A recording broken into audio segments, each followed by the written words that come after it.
Bismillahirrahmanirrahim. Assalamualaikum warahmatullahi wabarakatuh. Innal hamdalillah nahmaduhu wa nasta'inuhu wa nastaghfiruh wa na'udzu billahi min shururi anfusina wa sayyiati a'malina. Man yahdihillahu fala mudilla lahu wa man yudlil fala hadiya lahu. Asyhadu an la ilaha illallah wahdahu la syarika lah wa asyhadu anna nabiyyana Muhammadan abduhu wa rasuluh la nabiyya ba'dah. Allahumma salli wa sallim ala nabiyyina Muhammadin wa ala alihi wa sahbihi wa man tabi'ahum bi ihsanin ila yaumil qiyamah. Amma ba'd. Qala Allah Ta'ala fil Qur'anil Karim, ya ayyuhalladzina amanu taqullaha haqqa tuqatih wa la tamutunna illa wa antum muslimun. Alhamdulillah, para hadirin kaum muslimin muslimat yang dirahmati Allah Ta'ala, puji dan syukur kepadanya atas segala limpahan nikmatnya kepada kita, terutama sekali nikmat iman Islam serta sehat afiat. Salawat beserta salam semoga senantiasa tercurahkan kepada Nabi mulia Nabi Muhammad sallallahu alaihi wasallam beserta keluarga, para sahabat dan juga kita umatnya sampai akhir zaman kelak. Amin ya rabbal alamin. Para jemaah,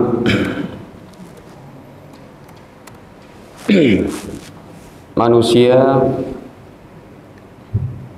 semuanya adalah orang-orang yang mempunyai salah dan khilaf.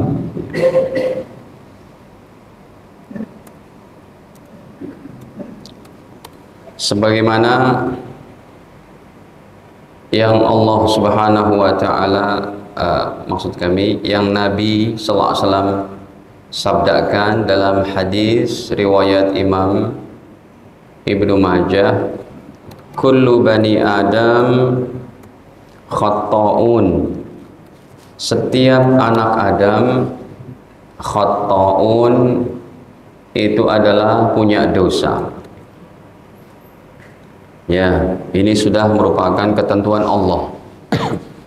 Karena manusia tidak seperti malaikat. Malaikat enggak dikasih nafsu, makanya malaikat tidak berbuat dosa. Ya, malaikat tidak berbuat dosa. Sedangkan kalau setan nafsunya lebih menguasai, makanya dosa terus. Kalau manusia antara dua-duanya itu, bisa jadi dia ikut setan jadi dosa terus, bisa juga dia ikut malaikat maka dia akan melakukan ketaatan terus.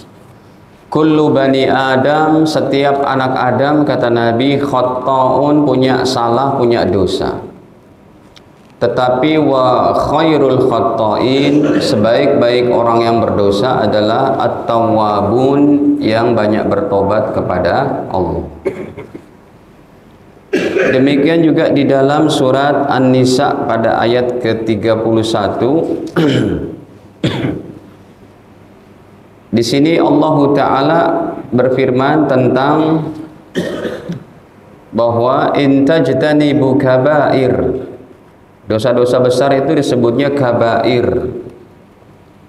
Ya, in tajtanibu kabair ma tunhauna anhu, apabila kalian menjauhi daripada dosa-dosa besar yang dilarang, nukaffir ankum sayyiatikum, pasti kami akan hapus dosa-dosa kalian, wa nudkhilkum mudkhalan karima, dan kami akan masukkan kalian ke dalam tempat yang mulia, yaitu surganya Allah Subhanahu wa Ta'ala.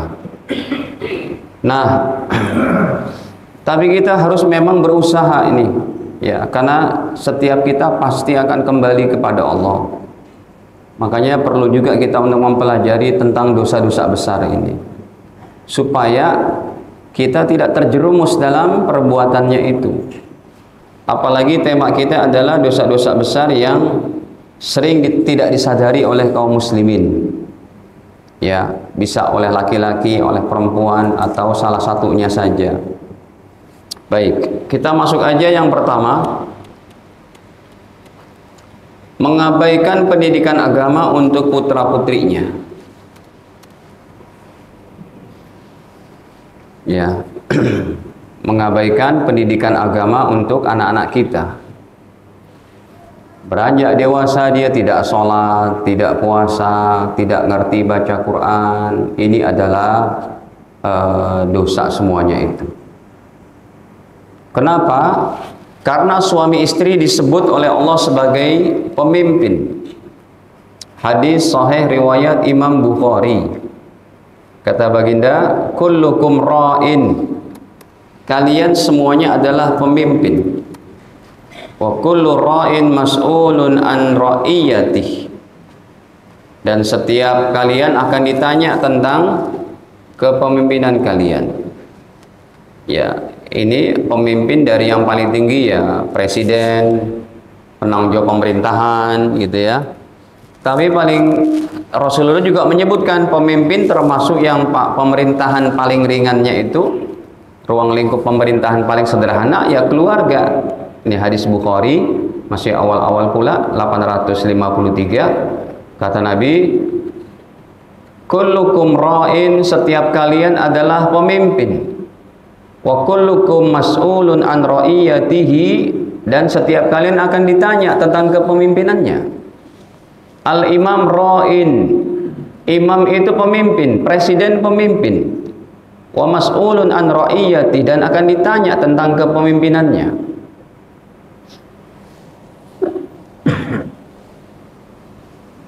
Ya, semoga warga Rempang mendapat perilaku yang betul-betul baik lah. Ya, kalau melihat tanah leluhur mereka yang sudah dari 1834-an di sana atas nama investasi, kalau harus keluar, ini memang pelik juga. Semoga Allah Ta'ala bukakan jalan keluar terbaik gitu. Karena mata pencaharian mereka adalah nelayan dan macam-macam. Ya, semoga Allah bukakan jalan keluar terbaik. Ya, jangan sampai ada jatuh korban di antara kedua belah pihak ini. Jadi seorang presiden juga akan ditanya nih oleh Allah tentang kepemimpinannya. Warrajul ra'in fi ahlihi, dan seorang suami adalah pemimpin fi ahlihi, di keluarganya. Wa huwa mas'ulun an ra'iyati, dia juga akan ditanya bagaimana pendidikan anak-anakmu, ya, bagaimana anakmu tutup aurat atau tidak, istrinya pun bagaimana. Wal mar'atu ra'iyatun fi baiti zawjiha, ketika suaminya keluar rumah untuk mencari nafkah bepergian, maka sang istri, kata Nabi, ra'iyatun fi baiti zawjiha, dia juga sebagai pemimpin saat itu di rumah suaminya. Wa mas'ulatun an ra'iyatiha, istri juga akan ditanya itu oleh Allah. Ya, pertanyaan yang pasti adalah bagaimana kamu mendidik anak-anakmu? Ya, bagaimana kamu menjaga daripada akidah mereka, iman mereka, ya, pergaulan mereka. Ini penting, pendidikan keluarga. Makanya hadirin, kalau kita abaikan, apakah Ustadz wajib anak kita itu semuanya menjadi ulama, jadi ustadz, jadi hafidz Quran? Tidak wajib, ya. Menuntut ilmunya wajib, menyekolahkannya wajib, mengajarkannya wajib. Kalau semua jadi ulama, siapa yang diceramahin gitu? Kalau semua jadi ulama, siapa makmumnya? Enggak juga lah. Maksudnya menuntut ilmunya wajib. Kalau jadi ulama kan pilihan Allah. Menyekolahkannya itu loh. Kalau anak kita cuma diperhatikan sekolah umumnya, di rumah pun nggak ngaji, Padahal di masjid-masjid ada pengajian, ada sekolah tahfidz. Itu yang dimaksudkan begitu. Silakan anak kita menjadi seorang engineer, menjadi seorang lawyer, menjadi seorang ahli teknologi, sains dan macam-macamnya, komputer. Tapi tetap dia menjadi anak yang sholat, anak yang ibadah. Begitu. Para sahabat Nabi juga tidak semuanya ulama. Penghafal hadis terbanyak aja cuma 7 orang. Tapi rata-rata mereka, mau mereka yang bertani ke, mau mereka yang berdagang ke, taatnya kepada Allah. Ya. Azan berkumandang aja langsung klub. Begitu. Tidak semua sahabat mereka yaitu ulama. Baik. Wal khadim ra'in fi mali sayyidi, sedangkan pembantu juga itu adalah pemimpin. Fi mali sayyidihi, pada harta majikannya. Majikannya pergi nih sekeluarga, dia di rumah.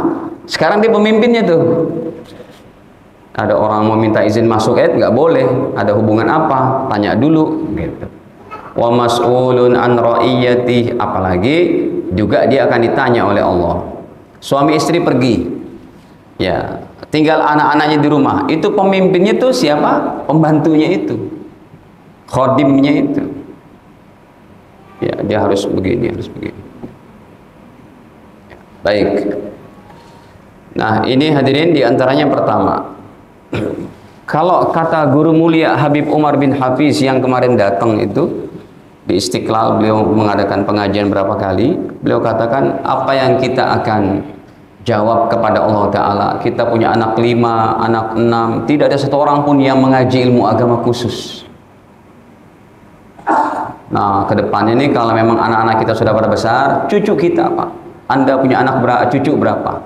10, 5, 1 orang pesantren, 1 orang mengerti ilmu agama, 1 orang hafidz Quran. Begitu. Baik. Yang nomor 2 hadirin. Nah, ini sebentar. Jadi kalau nanti orang tuanya udah meninggal, anak-anaknya beranjak dewasa, nggak ada yang sholat, nggak ada yang ngaji, itu dosanya ke bapak ibunya terus tuh. Jadi dosa jariah tuh Pak. Ini yang beratnya nih, yang dianggap enteng. Ustadz, bagaimana Ustadz? Saya baru tobat, sepasang suami istri udah usia 55 tahun baru bertobat. Anak-anak kita udah pada nggak sholat itu, udah kerja ke sana, udah berkeluarga. Datengin, kasih tahu. Nah, mohon maaf ya, papa mama dulu nggak ngajarin kalian agama, ya nggak memperhatikan. Tolong sekarang kalian sholat, tutup aurat, begitu. Insya Allah kalau orang tuanya meninggal, dia terlepas sudah dari beban itu. Kalau dia tidak pernah bicara gitu, orang tuanya mati, dosa jariah masuk terus. Waktu subuh anaknya, berapa orang anaknya? 5 orang, nggak ada yang sholat itu. Udah berkeluarga, nggak ada yang sholat. 5 orang dosa anaknya ke bapak ibunya suami istri itu. Masuk zuhur, di dalam kuburnya justru malah banyak dosa yang masuk. Itulah dosa jariah. Anaknya juga berdosa yang 5 orang, dosa 5 orang anaknya untuk bapak ibunya. Hadisnya Sahih Muslim. Nih. Ya, Nabi SAW bersabda,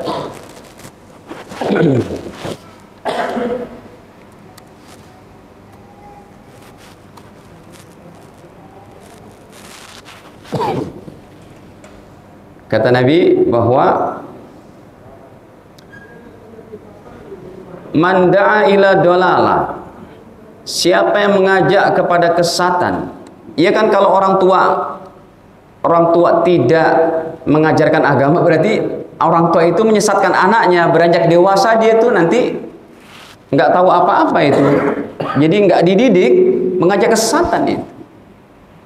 Makanya sekarang Masya Allah, di mana SD ada SDIT tahfidz, ya, bahkan bahasa Inggrisnya jalan, bahasa Arab jalan, ada hafalan Qur'annya, kan begitu harusnya. Apalagi kalau anak kita di sekolah, kita sekolahkan sekolah-sekolah yang memang ada bilingual kayak gitu, ada pelajaran bahasa Arabnya, pelajaran hadisnya. Dia lulus aliyah aja setara dengan SMA, dia bisa pilih tuh mau melanjutkan ke pendidikan umum, agamanya udah kuat, mau melanjutkan kemana nih, ke Al-Azhar Mesir, ke Mekah Madinah, agama juga bahasa Arab sudah jalan. Jadi kalau anak kita masukkan ke pesantren itu lebih siap untuk kedua-duanya itu. Oh, ini kayaknya penjurusannya lebih kepada ini nih, ya udah kita bawa ke Mekah kayak ke Madinah kemana. Ya. Siapa yang mengajak kepada kesesatan, kana alaihi minal ismi, dia dapat dosanya itu.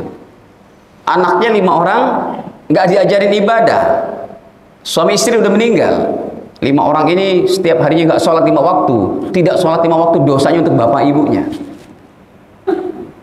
Atau ada anaknya dibiarkan menikah dengan non muslim jadi murtad, suami istri bilang nggak apa-apa deh, kan anak saya Ustadz dilamarnya aja pakai Mercy 2,5 miliar Pak Ustadz, Mercy E300 Pak Ustadz, yang paling grace.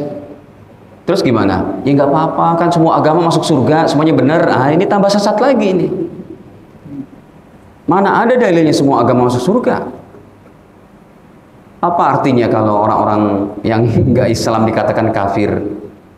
Yang paling gampang itu surat Qul ya ayyuhal kafirun kan? Qul ya ayyuhal kafirun, orang kafir, la a'budu ma ta'budun, aku tidak menyembah apa yang kamu sembah. Kamu juga nggak menyembah Tuhan yang saya sembah. Itu kafir namanya. Ya. Orang yang tidak menyembah Tuhan yang kita sembah itu kafir. Baik. Jadi ini perlu diperhatikan. Kita ini kadang Masya Allah saking sibuknya kesana kemari. Cuma kita bisa bedakan lah 20 tahun yang lalu, sekitar tahun 2000-an sama sekarang tuh udah lumayan beda tuh. Ya di mana-mana imam hafid Quran, ya kan? Terus pendidikan Quran di mana-mana, rumah tahfidz pun banyak begitu. Masya Allah yang berkembang. Semoga 20 tahun lagi deh presidennya kalau tidak ini hafiz Quran insya Allah. Kalau 2024 kayaknya belum.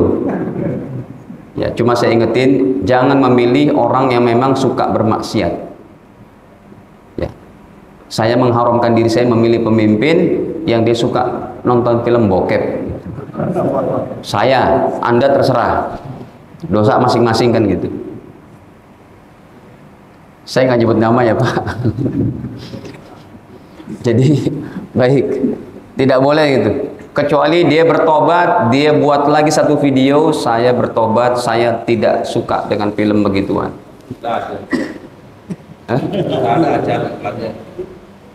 Azan apa masalahnya dengan azan? Ngomong saya bertobat dari film, nonton film. Mana ada orang wudu ini jadi tidak disingkap. Baik, hadirin, dunia ini Masya Allah penuh dengan hiruk pikuk ya. Ini pribadi saya Pak, mohon maaf saya tidak memilih orang yang suka bermaksiat kepada Allah. Alhamdulillah. Dah. Yang kedua,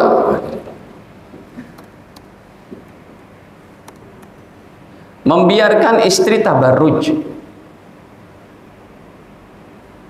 Tabarruj itu bersolek, membuka aurat, menampakkan kepada ghair mahramnya. Kita buka tuh Al-Ahzab tuh. Ya, wa qarna fi buyutikunna wa la tabarrujna tabarrujal jahiliyatil ula wa aqimna sholata wa atina zakah. Ayat 33. Surat 33 ayat 33 juga. Wa qarna fi buyutikunna, wahai wanita-wanita muslimah, berdiamlah kalian di rumah-rumah kalian. Nah, suaminya nih harus bertanggung jawab ngajarin. Ya Allah, zaman sekarang masih ada suaminya muslim, keluar sama dia cuma sekedar untuk beli mie ayam, istrinya cuma pakai celana pendek. Berarti kan awam banget nih orang Islam, Pak. Padahal di sini masjid, situ masjid, sono masjid, mesti ada pengajian-pengajian tuh kemana aja, belum terjamah. Oke lah, kalau dia nggak ke masjid, malu mungkin atau gimana. Di YouTube aja banyak kajian-kajian itu. Sekalinya udah berjilbab, jilbabnya cuma sampai segini aja tuh, maaf, pakai kerudungnya segini aja. Betul. Terus ininya lepis ketat, bajunya pendek. Sama itu tabarruj juga. Masih transparan, masih kelihatan lekak-lekuk tubuhnya. Jadi yang terbaik pakaian wanita tuh kalau emang belahan atas bawah, belahan yang gombrong, yang tidak menampakkan lekuk tubuhnya. Bagusnya itu memang long dress begitu, jilbabnya menjulur sampai sepinggulnya, paling tidak segitu. Ya. Wala tabarrujna tabarrujal jahiliyatil ula. Janganlah kamu bertabarruj, ya, bersolek menampakkan auratnya seperti wanita-wanita jahiliyah terdahulu. Wa aqimnas salata, dan dirikanlah salat. Ada suami istri menikah 50 tahun nggak pernah sholat, Pak. Ini kan berat. Saya lagi nyetir nih pas belokan di daerah Duren Sawit. Kebetulan ada laki-laki dan wanita, ya setengah paruh baya lah, umur 40-an begitu. Terus suami istri, dia pun pakai apa tuh namanya, cat silver tuh, manusia silver katanya. Suami istri dia nyari duit gitu. Dia di pertigaan gitu, pas orang mau pada belok di depan mall Basura itu kan agak macet juga tuh, mesti macet kalau mau belok kan. Dari situ ya kita kasih deh, bang, ini kalau begini abang agama Islam Pak Haji katanya. Terus sholatnya gimana? Enggak sholat, dapat nggak seberapa, dunianya hancur, akhiratnya rusak. Kesian hadirin. Kita buka kaca ngasih duit, sekali kita mau berdakwah maksudnya gitu, bang, orang Islam bang, iya Pak Haji, sholatnya gimana? Kan kita tanya, silver semua kan? Silver ngerti nggak sih Pak? Yang pakai cat silver tuh di Priok nggak ada sih ya? Oh ada. Manusia silver. Kita risau, kita buka, kita kasih duit lah 2.000 gitu. Bang, sholatnya gimana? Enggak sholat Pak Haji. Jangan gitu bang. Sholat, nanti Allah mudahkan rezeki Anda. Kesian Pak. Ya. Baik. Wa aqimnas shalah wa atinaz zakah wa ati'na Allah wa rasulah. Dirikan sholat, bayar zakat, taat Allah dan Rasulnya. Dah, cukup sampai sini. Sebab ayat selanjutnya itu untuk khusus kepada ahli bait. Innama yuridullahu liyudhiba ankum rijsa ahlal bait. Allah ingin menghilangkan daripada, yaitu keburukan-keburukan daripada ahlul bait. Ahlul bait Nabi ini berarti, ya, Nabi dan istri dan anak cucunya. Baik. Hadirin, ini diantaranya yang kedua. Jadi jangan tabarruj. Nah, saya ini pernah ketika bawa jamaah umroh, bawa jamaah haji, ya dipanggil itu sama masyayikh, orang masyayikh di Masjidil Haram. Dia bilang, anta kaif, anta mutawif? Dia bilang, na'am ya syekh. Limadha anta tu'allimul an-nisa hakadha? Kenapa kamu ajarkan mereka pakaian ihramnya begitu? Pakaian ihram orang Indonesia pakai celana putih panjang, pakai baju koko, sama jilbabnya cuma segini gitu. Itu bentuk tubuhnya masih kelihatan. Ulama-ulama kami katakan tidak sah, kata mereka. Haji dan umroh orang Indonesia kebanyakan tidak sah, yang kain ihramnya kayak begitu, baju ihramnya. Makanya travel tuh, ya kita bilang, Syekh itu bukan travel saya, nggak tahu siapa. Ya termasuklah kamu ajarkan. Gitu. Iya sih, kalau travel kita enggak, maksudnya yang kita asuh, yang kita bimbing gitu ya. Dikasih apa tuh, jilbab panjang, ada ininya, setelan jilbab panjang. Terus lagi manasiknya kita ajarin nih, bajunya begini. Ya, kalau mau pakai yang hitam lebih baik lagi, ya, atau putih biasanya. Kalau orang Asia nih putih, tapi kalau orang Timur Tengah banyak yang pakai hitam. Gitu. Yang ketiga, merubah bentuk fisik.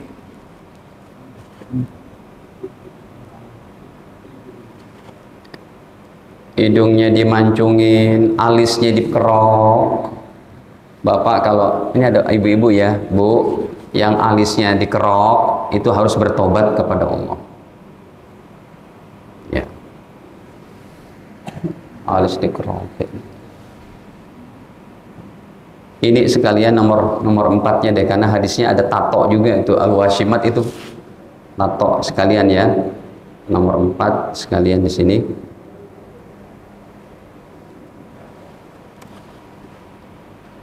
Ada orang bertato tuh selebritis lah, apalah, public figure, kayak santai aja, itu haram, dilaknat. Kayak nggak sadar itu. Apalagi ada pemusik yang orang-orang apa tuh, orang-orang Amerika, debu namanya. Dibilang tato menurut mazhab ini, mazhab mana? Haram semuanya. Hadisnya jelas. Bukan mazhab Imam Syafi'i aja, semuanya itu. Ya, tato dan pembuatnya. Tatoan gitu ya, dan pembuatnya. Sekalian hadisnya. Nih kita buka. Riwayat daripada Al-Imam Bukhari rahimahullah. Allah melaknat ataupun Rasulullah melaknat. Inilah ciri-ciri dosa besar. Ada ancaman laknat, murka Allah, siksa neraka, ya, berbuat zolim. Itu ciri-ciri itu dosa besar. Disebut oleh Allah sebagai orang zolim.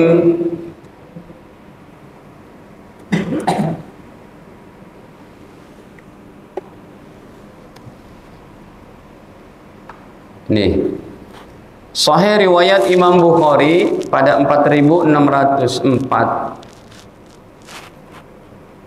Baginda Nabi SAW bersabda, ya, secara mauquf dari Abdullah, la'anallahul washimat wal mustawshimat. Allah melaknat daripada orang-orang yang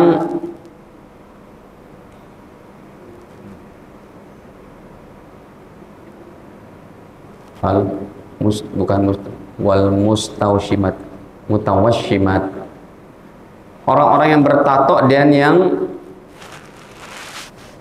menato pekerjaannya, orang yang apa ditato udah sama orang yang pembuat tato. Wal mutanammisat, serta orang yang mencukur alisnya. Wal mutafallijat, dan orang yang giginya itu direnggangin, bukan giginya maaf, doyok ke depan yang ekstrim, lalu pakai behel, pakai apa? Behel. Nah kalau itu nggak apa-apa deh, doyoknya doyok yang ekstrim, itu sih tidak wajar. Nah, ataupun mulut bibirnya sumbing, maaf, bibir sumbing dirapiin, itu boleh. Atau orang kesiram apa tuh air panas, operasi plastik, masih boleh. Ini hidung udah bener-bener dimancung-mancungin. Janggutnya tadi biasa oval kayak gini, tiba-tiba jadi lancip. Cuma modal 30 juta Pak di Jogja itu. Ya, jadi lancip. Haram itu. Lil husn al-mughayyirat khalqallah, yang mereka orang-orang berubah daripada ciptaan yang sudah Allah ciptakan. Berarti banyak nih ya orang yang bertato, yang ditato, pemotong penginin alis, termasuk apa itu lagi? Apa? LGBT mah lain Pak, ini nggak merubah ini. Sabar dikit LGBT Pak. Nanti dapat.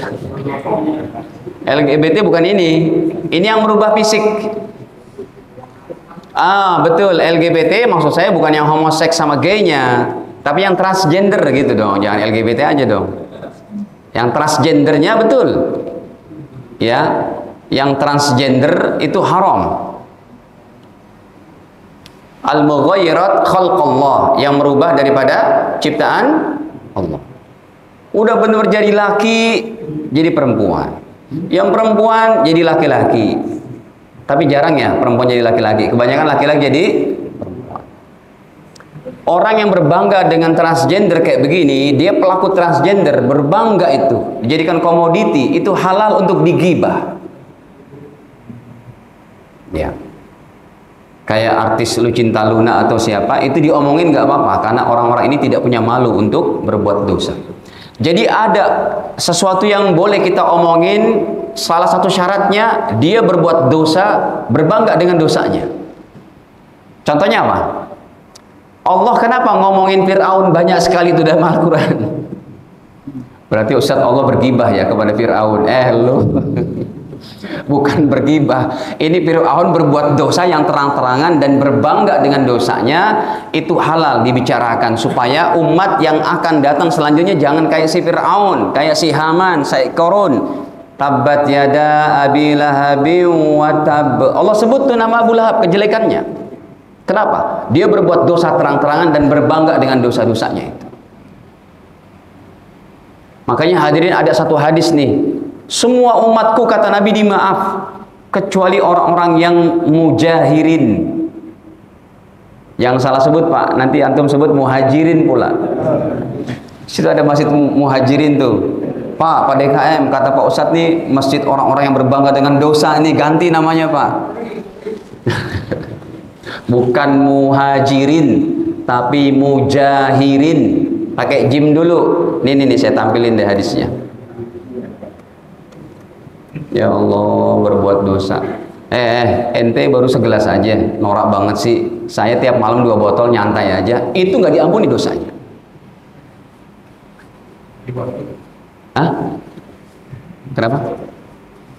Ya berbangga dengan dosanya. Ngungkapin ke publik. Saya biasa aja saya main sama pejabat sama pejabat ini, innalillah. Ini rasa malu udah dicabut dalam hati manusia-manusia ini Pak. Udah ketahuan ketangkep jadi koruptor, udah bebas, malah nyalek lagi. Terus diberikan juga luangnya itu hukumnya sama MK, sama macam-macam, ataupun sama sumpahnya sama apa? Sama sistem di kita. Ini aneh bin ajaib. Ya. La haula wala quwata illa billah. Di Korea itu Pak, kalau pejabat ketahuan berbuat yang nggak baik, asusila, langsung berhenti itu, otomatis. Ya, pokoknya dia nyari gedung tinggi atau jembatan, terjun aja gitu. Kita Masya Allah, la haula wala quwata illa billah. Ini hadisnya. Riwayat Imam Bukhari, Nabi Shallallahu Alaihi Wasallam bersabda,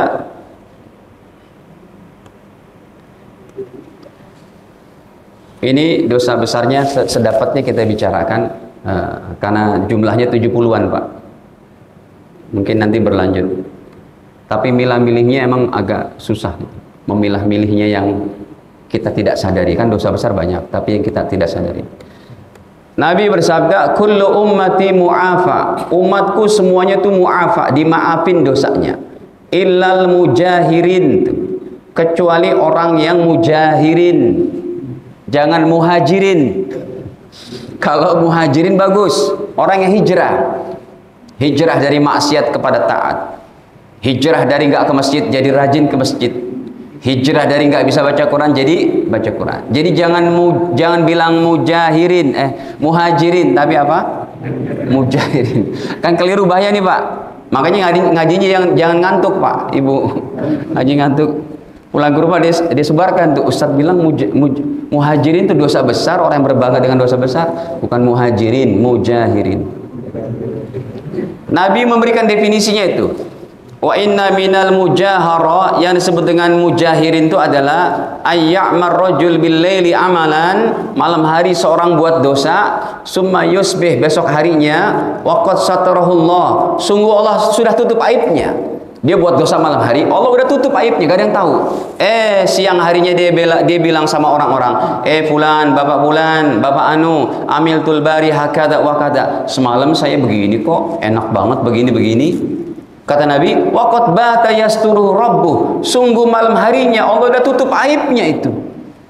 Wa yusbih yaksib sitrallahi anhu, besoknya dia sebarkan daripada aib diri sendiri yang sudah Allah tutupin, ini Allah nggak maafin dosanya.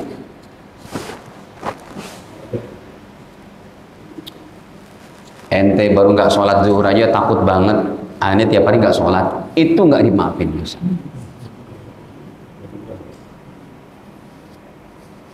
Jadi hadirin, ya ini memang perkara-perkara yang harus kita tatoan dan pembuatnya. Sudah nih, merubah bentuk fisik, iya betul tadi. Jadi apa itu tadi? Bukan LGBT, maksudnya disebutnya transgendernya. Karena kalau LGBT itu homoseks, itu lesbi, itu nanti lain lagi.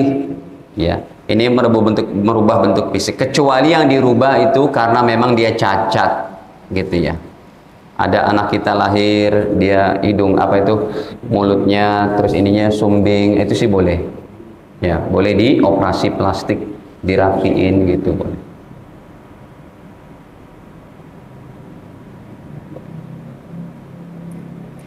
Makanya artis-artis itu sekarang banyak yang hijrah ya, yang dia ada ikut kajian Ustadz Adi Hidayat, itu rutin tuh al-musyawarah ya. Kemudian ada juga ikut siapa Ustadz yang lainnya, itu bagus lah.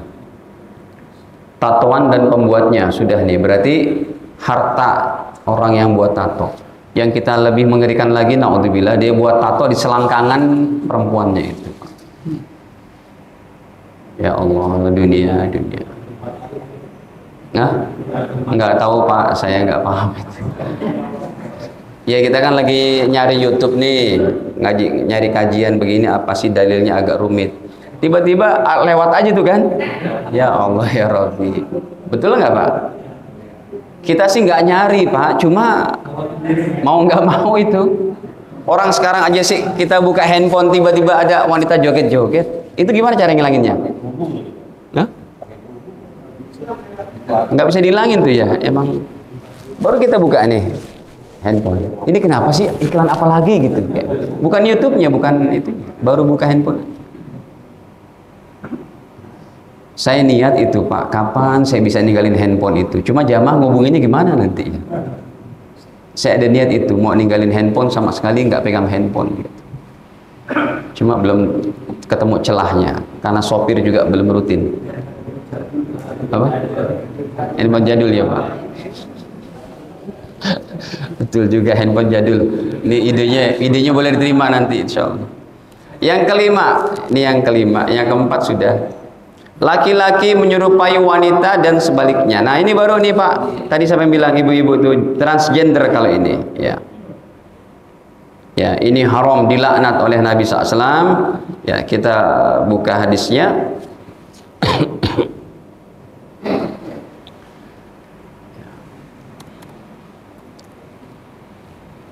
Apa tadi rumusnya tuh? Ya lupa. Wal mutasyabbih. Wal mutashabbihat. La'ana Rasulullah SAW, Rasulullah melaknat salah.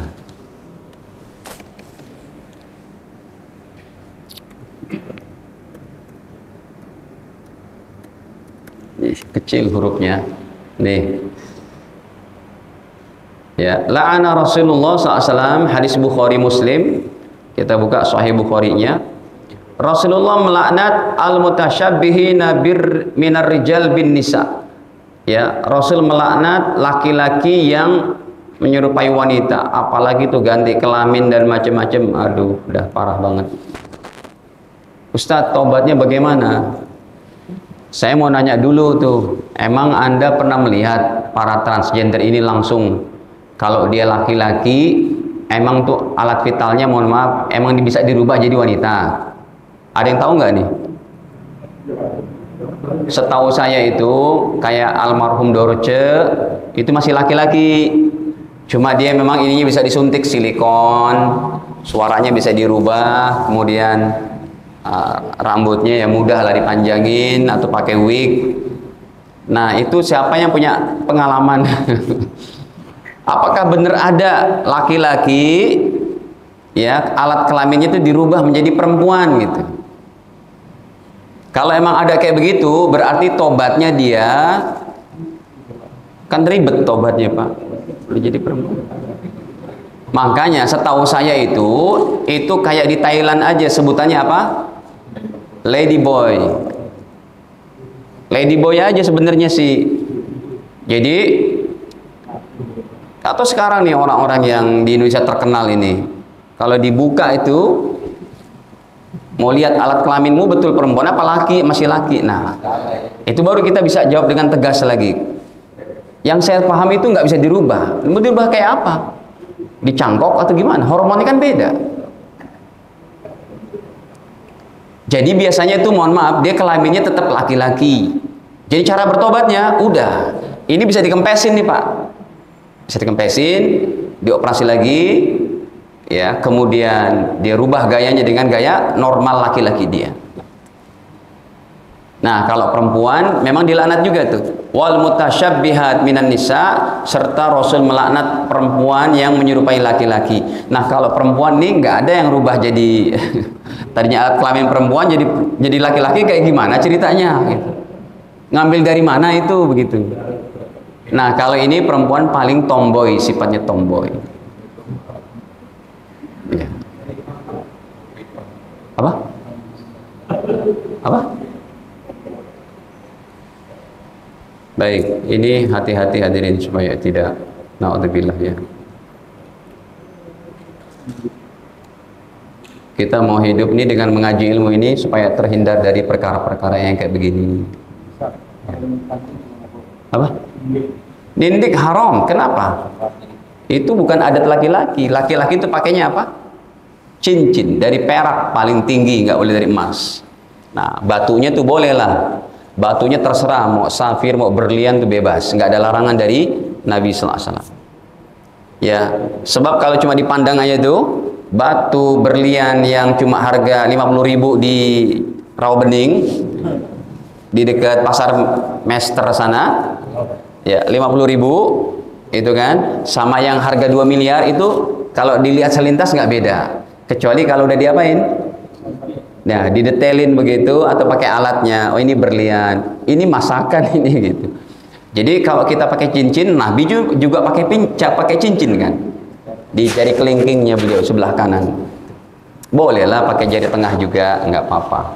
Cuma yang hukumnya tidak boleh pakai laki-laki pakai cincin tapi di jari jempol itu terlarang sama jari ini nih ya. Jari tengah masih ada lah, tapi yang lazimnya kelingking sama jari manis. Boleh laki-laki pakai itu, boleh. Jadi kalau ini tidak boleh. Kalung ya, kalung bukan perhiasan laki-laki itu. Kalau lagi ditindik sampai 5 di sini, apa manfaatnya? Kurang puas juga sih ditindik, ininya pula ditindik, kayak mancung pula hidungnya tuh. La haula wala quwwata illa billah. Ini medan dakwah kita Pak untuk mengajak. Jadi hadirin yang hadir di sini, kalau ketemu dengan teman-teman lama yang dia salah pergaulan atau di jalan kita ketemu, usahakan kita ada niatan tuh untuk niatkan bagaimana mengingatkan dia. Ayo bang, kita tobat sama Allah, kapan lagi kan gitu. Nggak ada waktu lagi deh untuk apa kayak gini-ginian. Kematian itu dengan diri kita jaraknya setipis kulit bawang, setipis kertas tisu. Dalam arti kita bisa jadi mati dalam waktu sedetik, semenit. Kullu nafsin wa likulli ummatin ajal. Setiap umat itu ada ajalnya. Idza jaa ajaluhum la yastakhiruna sa'ah wa la yastaqdimun. Al-A'raf 34. Setiap orang tuh udah ada ajalnya. Kalau udah datang nggak bisa di-delay, nggak bisa dipercepat gitu. Bismillah, ajak bertobat, kita nyanyi bertobat juga. Baik hadirin, ada yang tanyakan sebelum kita akhiri? Masih banyak nih, baru sampai nomor 5. Iya Pak Haji. Ya. Ya. Orang yang bertato mau tobat.